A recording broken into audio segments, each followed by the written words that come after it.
that sitting room for hours, watching the rain streak down the windows and trying to process what had just happened.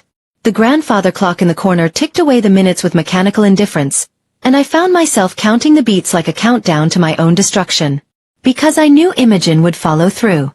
She'd present her case to my parents with tears in her eyes and heartbreak in her voice, painting herself as the reluctant messenger who only wanted to protect the family from scandal. She'd frame her coup as an act of love. And they would believe her. 3 days later, I learned just how right I'd been. The summons came in the form of a text from my mother. Please come to the drawing room. Your father and I need to speak with you. The drawing room. Not the kitchen where we usually had our family conversations. Not the cozy study where Dad helped me with homework throughout school.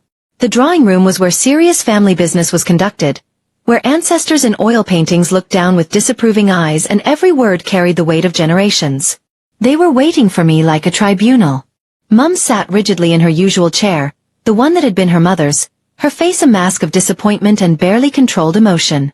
Dad stood by the fireplace, his barrister's posture radiating authority and judgment. Between them, on the coffee table, sat a manila folder that I somehow knew contained my doom. Sit down, Penelope, Dad said, and the formal use of my full name sent ice through my veins. I perched on the edge of the sofa, the same spot where I'd sat for every serious conversation of my childhood. The talk about periods, the discussion about university choices, the gentle lecture about responsibility that came with privilege. But this felt different. Final. We've had some very disturbing information brought to our attention, Mum began, her voice tight with pain. About your behavior at Cambridge. About choices you've been making.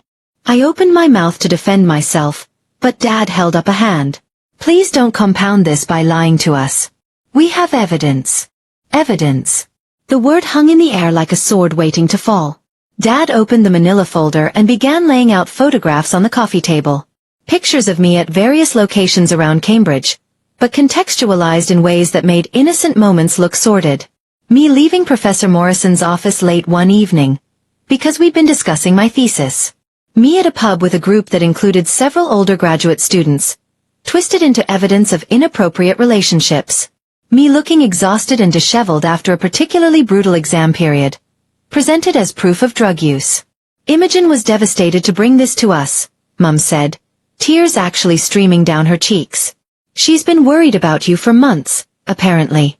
Trying to help you, trying to be supportive, but she finally realized she couldn't enable your destructive behavior any longer. She loves you so much, Dad added, his voice heavy with emotion. She's willing to do whatever it takes to help you get the support you need. The support I needed, it turned out, included immediate enrollment in a private rehabilitation facility that specialized in young people from good families who'd lost their way. It also included voluntary withdrawal from my doctorate program, cessation of all contact with my Cambridge social circle, and temporary suspension of my access to the trust fund pending a full investigation into my conduct. We're not doing this to punish you, Mum said through her tears. We're doing this because we love you. Because we can't bear to watch you destroy yourself. I sat there, surrounded by fabricated evidence of crimes I'd never committed, watching my parents mourn for a daughter who'd never existed while the real me became invisible. Every attempt to explain was met with a gentle, pitying resistance of people who believed they were saving someone from their own delusions. The program starts on Monday, Dad said finally. Imogen has offered to help us get you settled in. She's been researching facilities for weeks, apparently. Found one in Scotland that comes highly recommended. Scotland. Far enough from London that I'd be effectively exiled, cut off from anyone who could vouch for my real character or contradict Imogen's carefully constructed narrative. I won't go, I said quietly. You don't have a choice, Dad replied, and for the first time in my life, his voice was cold when he spoke to me. Either you go voluntarily, or we'll have you sectioned. Dr. Whitmore has already reviewed the evidence and agrees that intervention is necessary. Dr. Whitmore. Our family physician, who treated me for childhood ailments and teenage anxieties, who'd known me since I was born. Even he had been turned against me. I excused myself and went to my room, claiming I needed time to process. But what I really needed was to understand how thoroughly I'd been destroyed. I pulled out my phone and started making calls, to friends at Cambridge, to professors, to anyone who might serve as a character witness. The responses were worse than I'd imagined. Professor Morrison, my thesis supervisor, was concerned about some irregularities he'd noticed in my work and thought perhaps some time away would be beneficial. Friends reported having received phone calls expressing concern about my well-being, calls that had planted seeds of doubt about my stability. Even my closest friend, Tabitha, seemed uncertain. "I mean, Penny, you have been under a lot of pressure," she said when I called her in tears. And Imogen seemed genuinely worried when she rang me. "Maybe taking some time to sort yourself out isn't such a bad idea." Imogen had been thorough. Systematic. She'd spent months laying the groundwork, making casual phone calls that sounded like concerned family reaching out, sharing carefully edited photos and selectively quoted conversations. By the time she made her formal accusations to my parents, the supporting evidence was already in place. I was trapped in a narrative that painted my every protest as further proof of my instability. The more desperately I denied her accusations, the more my parents saw confirmation of someone spiraling out of control. That night, I lay in bed staring at the ceiling and trying to figure out how my life had been stolen from me so completely. Imogen had played a game I hadn't even known we were playing, using weapons I'd never learned to wield. She understood that in families like ours, perception was reality, that reputation was everything, and that once doubt was planted, it grew like a cancer. But lying there in the dark, something else began to grow alongside my despair. Determination. If Imogen thought she could destroy me with lies, she was about to learn that I'd inherited more than just my father's intellectual rigor. I'd also inherited his methodical approach to building a case. And I was going to build one hell of a case against my cousin. The next morning, I became a detective investigating my own life. I started with my phone, screenshotting every conversation I'd had with Imogen over the past year, every social media interaction, every photo she'd been tagged in. What I found was a pattern of subtle manipulation that was breathtaking in its sophistication.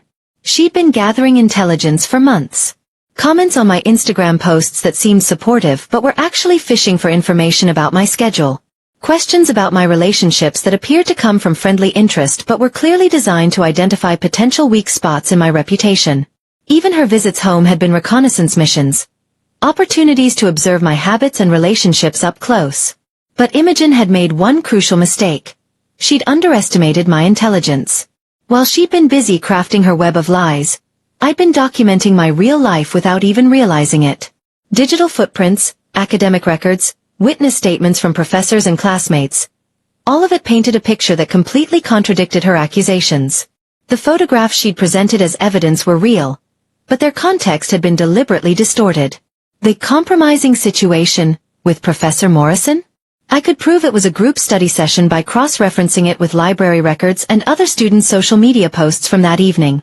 The drug use evidence? Screenshots of my fitness tracker showed I'd been running 10 kilometers that morning.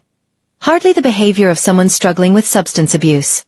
More damaging to her case was what I found when I started digging into Imogen's own recent activities. Financial records showed she'd been burning through Uncle Richard's allowance at an alarming rate. Her social media revealed a lifestyle of expensive restaurants, designer shopping, and luxury travel that didn't align with her claims of being a struggling artist. Most tellingly, I found evidence of gambling debts that explained her sudden desperation for additional family resources. But the smoking gun came from an unexpected source. Imogen herself. She'd always been careless with technology, the type of person who left her phone unlocked and her laptop open. During her last visit, she'd used our home Wi-Fi and forgotten to log out of her cloud storage account on the family computer. When I checked the browser history, I found drafts of emails she'd never sent, detailed plans for her campaign against me, complete with timelines and strategic considerations. One draft, dated 2 months before her accusations, was particularly illuminating. Must be careful with timeline, can't make it seem too sudden or they'll suspect coordination.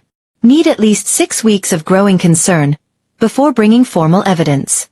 Photos from Cambridge visit should be enough to establish narrative, but will need supporting witness statements. Consider approaching Tabitha.